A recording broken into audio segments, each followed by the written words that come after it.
Students, welcome to Study Smart Wala.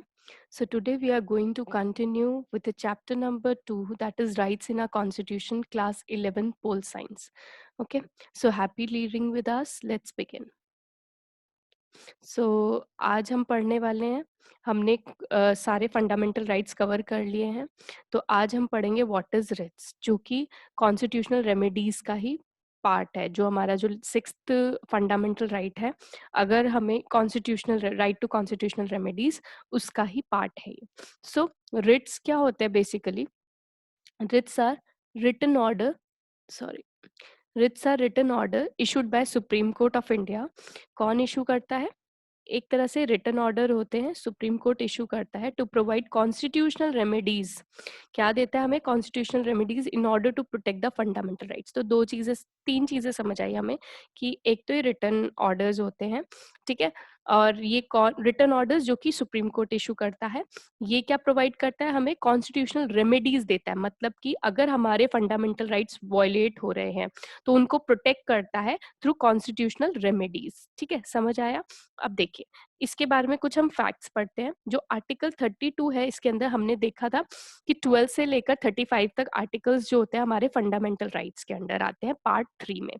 ठीक है, तो आर्टिकल 32 जो है हमें क्या राइट देता है? Right to individual to move to Supreme Court to seek justice. मतलब कि to seek justice regarding what? Regarding fundamental rights. ठीक है, अगर आपके फंडामेंटल राइट्स वायलेट हो रहे हैं तो आर्टिकल 32 आपको ये राइट देता है कि आप सुप्रीम कोर्ट जा सकते हैं और जस्टिस पा सकते हैं.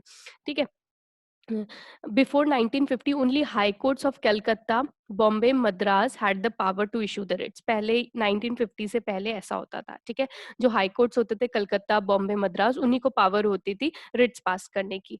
अब आता है article 226 empowers all high court of India to issue writs. तो आपको ये जानने की नीड है कि बेसिकली आर्टिकल 32 किसको पावर प्रोवाइड करता है? सुप्रीम कोर्ट को, कि आप रिट्स ऑर्डर रिट्स जो है वो इशू कर सकते हैं. और आर्टिकल 226 जो है वो किसको पावर प्रोवाइड करता है? हाई कोर्ट को टू इशू द रिट्स. ठीक है, writs of India borrowed from the, कहाँ से लिए गए हैं? इंग्लिश लॉ से, जिनको इंग्लिश में, मतलब इंग्लिश लॉ में कहते हैं पेरोगेटिव रिट्स भी कहते हैं. ठीक है, अब चलते हैं आगे. इतना समझ आया? तो हमने बस अभी तक ये पढ़ा है कि what do you mean by writs. Writs होते क्या है? वो रिटन ऑर्डर होते हैं जो सुप्रीम कोर्ट इशू करता है, और ये हमें प्रोवाइड करता है कॉन्स्टिट्यूशनल रेमेडीज अगर हमारे फंडामेंटल राइट्स क्या है? वायलेट होते हैं.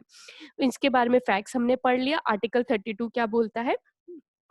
आर्टिकल 32 कहता है हमें कि सुप्रीम कोर्ट के पास आप जा सकते हैं अगर आपके फंडामेंटल राइट वायलेट हो रहे हैं. तो सुप्रीम कोर्ट आपके फंडामेंटल राइट्स को प्रोटेक्ट करेगा बाय इशूइंग द रिट्स. ठीक है, फिर हमने पढ़ा 226 किसको एम्पावर करता है? हाई कोर्ट को एम्पावर करता है कि वो रिट्स क्या कर सकता है? इशू कर सकता है इन केस अगर आपके फंडामेंटल राइट्स वायलेट हो रहे हैं. देखिए, अगर आपके फंडामेंटल राइट्स वायलेट हो रहे हैं तो आप सुप्रीम कोर्ट को भी अप्रोच कर सकते हैं, आप हाई कोर्ट को भी अप्रोच कर सकते हैं. तो सबसे पहली बात है, अगर आप डायरेक्टली सुप्रीम कोर्ट पे जाते हैं तो बस सुप्रीम कोर्ट आपसे यही पूछेगा कि आप पहले हाई कोर्ट क्यों नहीं गए. That's it. ओके, सो अब चलते आगे. टाइप्स ऑफ रिट्स होते क्या है? The constitutional empowers the supreme court and high court. Empower क्या करता है? सुप्रीम कोर्ट को और हाई कोर्ट को टू इशू द ऑर्डर्स और रिट्स. अब रिट्स हमारे पास कितनी टाइप्स के होते हैं? दैट इज 5 टाइप्स के. और होते कौन का? हबीस कॉर्पस, सर्शियोररी, प्रोहिबिशन, मैंडमस, क्यू वारंशो. ठीक है, ये हमारे 5 तरह के क्या होते हैं? रिट्स होते हैं. ठीक है, अब एक एक के बारे में मैं आपको समझाऊंगी. सबसे पहले हम बात करते हैं हर्बीस कॉर्पस की. ये बहुत ही इंपॉर्टेंट रिट है. ये होता क्या है? Habeas corpus is a writ that is enforced in order to protect the fundamental. कौन से फंडामेंटल राइट को बचाता है? फंडामेंटल राइट टू लिबर्टी, आजादी of an individual against unlawful detention. Detention मतलब कि कैद में ले लेना. ठीक है, अनलॉफुल, जो कि अनलॉफुल डिटेंशन हो, आपको डिटेन कर लिया हो लेकिन अनलॉफुली, आपको मतलब कानून की तरफ से वो गलत है, वैसे आपको अगर डिटेन किया हो तो आपका fundamental right to liberty violate होता है. तो इस टाइम पे जो कोर्ट है वो इशू करता है हर्बीस कॉर्पस, जो कि हम यूज कर सकते हैं. देखो, this writs commands a public official to deliver a detain person in front of the court and provide valid reason for the detention.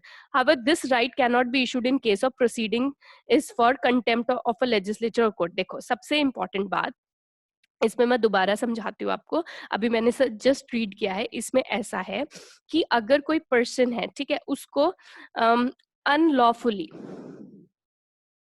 Unlawful detention कर दी उसकी, ठीक है, मतलब कि उसको कब्जे में ले लिया, मतलब उसको गिरफ्तार कर लिया, ठीक है। उसके फ्रेंड्स, वो खुद और उसके फैमिली मेंबर्स जो भी है, वो हाई कोर्ट या सुप्रीम कोर्ट जा सकते हैं। और वहां अगर तो क्या होगा, तो सुप्रीम कोर्ट और हाई कोर्ट हबीस कॉर्पस क्या करेंगे, रिट पास करेंगे। उस बिहाफ पर हाई कोर्ट और सुप्रीम कोर्ट ये पूछते हैं कि भाई आपने उस पर्सन को किस बिहाफ पे, किस रीजन पे गिरफ्तार किया है, वो रीजन बता दीजिए। और अगर वो अनरीजनेबल हुआ, अनलॉफुल हुआ, तो उस पर्सन को रिलीज कर दिया जाता है। लेकिन कुछ कुछ केसेस पे हबीस कॉर्पस नहीं पास होता है, जैसे कि अगर लेजिस्लेचर की कंटेम्प्ट किया है या कोर्ट का कंटेम्प्ट किया है उस टाइम पर, ठीक है। सर्शियरी क्या होता है, the writ of certiorari is issued to a lower court directing that the transfer of a case for review, usually with the intention of the overruling the judgment of the lower court. Basically ये writ तब पास होता है कि अगर lower court ने कोई review दिया, मतलब कोई केस सॉल्व किया, कोई रिव्यू दिया, और उस रिव्यू को अगर देखा गया कि कब कब रिव्यू गलत हो सकता है, या तो वो मैटर हो लैक ऑफ जुरिस्डिकेशन का, अच्छे से जुरिस्डिकेट नहीं किया, या ओवर जुरिस्डिकेशन का केस हुआ, उस टाइम पे हो सकता है लोअर कोर्ट ने जो भी रिव्यू दिया हो किसी भी केस का, वो गलत दिया हो, जजमेंट उसकी गलत हो। तो उस केस पे क्या होता है, जो हायर कोर्ट है या सुप्रीम कोर्ट है या हाई कोर्ट है, वो क्या करते हैं, अगर पर्सन आता है इस बिहाफ पे कि हमारे साथ ये गलत हुआ है, तो वो जो है कोर्ट क्या पास करते हैं, कौन सा रिट पास कर सकते हैं, सर्शियरी। इससे क्या होता है, लोअर कोर्ट को क्या करना पड़ता है, अपना रिव्यू देना पड़ता है, किस चीज का, अपना बताना पड़ता है कि मैंने क्या किया। तो अगर वो गलत होता है तो क्या होता है, जो सुप्रीम कोर्ट है या हाई कोर्ट है, उस जुरिस्डिकेशन उस जजमेंट को क्या करता है, खारिज कर देता है, क्वैश कर देता है, ठीक है। अब चलते हैं आगे। It is one of the mechanism by which fundamental rights of the citizens are upheld, ठीक है, समझ आया। अब करते हैं प्रोहिबिशन। अब देखो प्रोहिबिशन और जो सर्शियरी है ना, वो सेम सेम है, थोड़ा बहुत डिफरेंस है। अब देखो, आप एक बात से समझ सकते हो, मैं आपको समझाती हूँ। देखो, होल्ड ऑन। देखो, हम बोल सकते हैं, हमें पता है prevention is better than cure, ठीक है।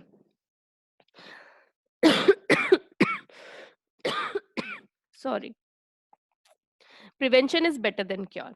तो देखिए, जो क्योर था ना, क्योर किसी चीज का क्या होता है, जब कोई चीज हो गई, ठीक है, तो उस टाइम पे सर्शियरी यूज कर रहे हैं, मतलब कि उसने जजमेंट दे दिया है लोअर कोर्ट ने, ठीक है, उसको क्वैश बाद में किया गया है।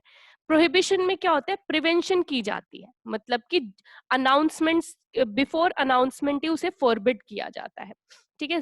बिफोर अनाउंसमेंट क्या किया जाता है, फॉरबिड किया जाता है। अब देखो, prohibition is a writ issued by the higher court to a lower court. वही जैसे इसमें लोअर कोर्ट से रिव्यू मांगता है, वैसे ये रिट जो है हायर कोर्ट किसको देता है, लोअर कोर्ट को, to enforce inactivity in the jurisdiction, जो उसने जो भी जुरिस्डिकेशन किया उसने ढंग से नहीं किया है।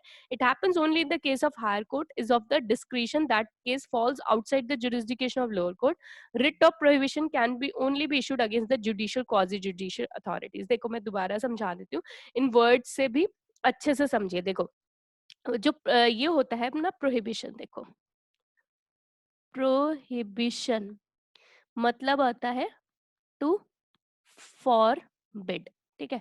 मतलब इसका मतलब ये है कि before announcement of any juristic judgement by the lower court, उसको, अगर वो सही नहीं है तो उसको क्वैश कर दिया जाता है। और कौन करता है ये, हाई कोर्ट या सुप्रीम कोर्ट कर देता है, ठीक है।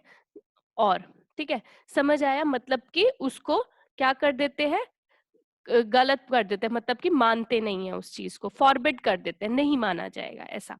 हाँ, और देखो, अब मैं बताती हूँ एक बार, सर्शियोररी, ठीक है, ये क्या होता है, to be certified, to be certified. इसमें क्या होता है, कब क्वैश होता है? जब जजमेंट पास हो चुकी होती है। ये बिफोर जजमेंट है, ये जब जजमेंट पास हो चुकी होती है बाय लोअर कोर्ट। बस इसमें इतना सा ही डिफरेंस है और रेस्ट इज सेम। ठीक है, आप ऐसे भी याद रख सकते हो इसको, prevention is better than cure, see for certiorari and prevention prohibition. ठीक है, अब आता है मैंडमस। ठीक है, मैंडमस की बात करते हैं अब। इसमें देखो, the writ of mandamus is issued to subordinate court an officer of the government और अ करप्शन और other institution commanding the performance of certain acts और ड्यूटीज। ठीक है, बेसिकली इसमें क्या होता है, देखो मैं इसको ना किसी एक केस के थ्रू, एक मतलब जो कोर्ट में केस गया उसके थ्रू समझाती हूँ आपको। बस ये याद रखना, mandamus can not be issued against the private individual. ठीक है, अब मैं आपको मैंडमस का ना समझाती हूँ, इधर बताती हूँ इस पेज पे। ठीक है, थोड़ा सा खाली है, देखो मैंडेमस। ठीक है, मैंडेमस में क्या है, एक केस ले लेते हैं, उससे आपको समझ आ जाएगा। केस है Gujarat state financial versus lotus hotels. ठीक है, इसमें क्या हुआ बेटा जी, ये जो है ना ये स्टेट ओन्ड जो गुजरात की फाइनेंशियल कंपनी है, इसने बोला भाई मैं ना फंड रिलीज करता हूँ, फंड रिलीज करता हूँ, आप अपने होटल की कंस्ट्रक्शन करवाओ। क्या करवाओ? होटल की कंस्ट्रक्शन शुरू करवाओ। जब कंस्ट्रक्शन शुरू हो गई तो इसने क्या कर दिया, रिफ्यूज कर दिया फंड रिलीज करने, refuse to release the fund. अब क्या बात होती है, अब ये लोटस होटल वाले कहाँ पहुंच गए? गुजरात हाई कोर्ट में। और उन्होंने बोला भाई, इन्होंने पहले हमसे बोला था कि हम फंड रिलीज करेंगे, अब इन्होंने इनकार कर दिया। तो फिर कोर्ट ने क्या किया, हाई कोर्ट ने क्या किया, कौन सा रिट पास किया? Writ of mandamus, sorry mandamus. ठीक है, रिट ऑफ मैंडमस। और फिर इसको ऑर्डर दिया गुजरात स्टेट फाइनेंशियल कंपनी को, भाई फंड रिलीज करो जैसा आपने वादा किया था। ठीक है, तो इस केस से आपको देखो, अब मैं पढ़ती हूँ, अब समझ आएगा। The writ of mandamus is issued to subordinate court और an officer of the government या फिर कॉर्पोरेशन या other institution commanding the performance of certain acts और ड्यूटीज। जो पब्लिक ड्यूटी उसने बोली थी कि मैं करूंगा और वो नहीं की, तो मैंडमस का जो होता है रिट पास किया जाता है, चाहे वो हाई कोर्ट करे या सुप्रीम करे।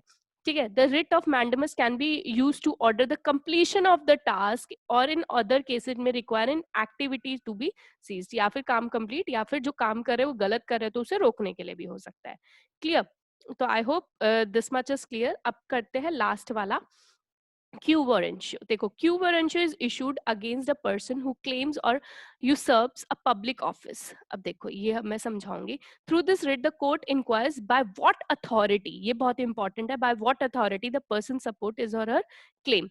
Through this writ the court inquires into the legality of the claim of the person to be public office। This writ prevents the illegal assumption of the public office by an individual। देखो, अब आपको मैं एक example देती हूँ। अगर कोई भी हमें इंस्टीट्यूशन में, जैसे कि जैसे अब कोई भी कॉलेज में एडमिशन लेना है, एग्जाम्पल अगर हम कॉलेज में एडमिशन लेते हैं और हमें एडमिशन एमबीबीएस में एडमिशन है जैसे कि ना, तो उसमें क्या होता है, एक आपको नीट का एग्जाम पास करना होता है, राइट?